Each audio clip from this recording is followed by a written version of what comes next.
Elif, क्या देख रही हो? डेली हॉरोस्कोप पढ़ी हूँ और क्या। तुम्हारा भी देखूं क्या? वैसे तुम यकीन तो नहीं करते हो, लेकिन फिर भी पढ़ लेते हैं। बिल्कुल करता हूँ। कुरान पाक में भी इनका जिक्र है। सूरह बुर्ज है ना, जिसमें सितारों का जिक्र है। वाकई में? अऊज़ु बिल्लाहि मिनश शैतानिर रजीम, बिस्मिल्लाहिर रहमानिर रहीम।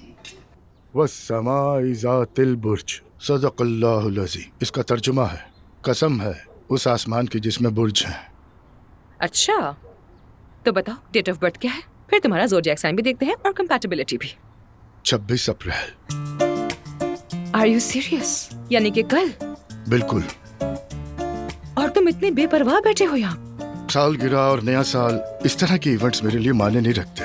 आज तो क्या हम सेलिब्रेट नहीं करेंगे? कोई जरूरत नहीं।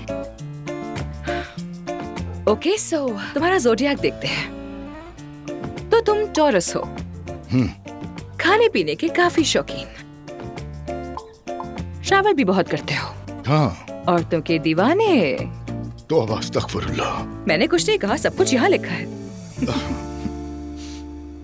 वाह यार, हर वक्त मेरी बीवी चीखता रहता था और ऊपर से इल्जाम तुम पर लगा रहा है।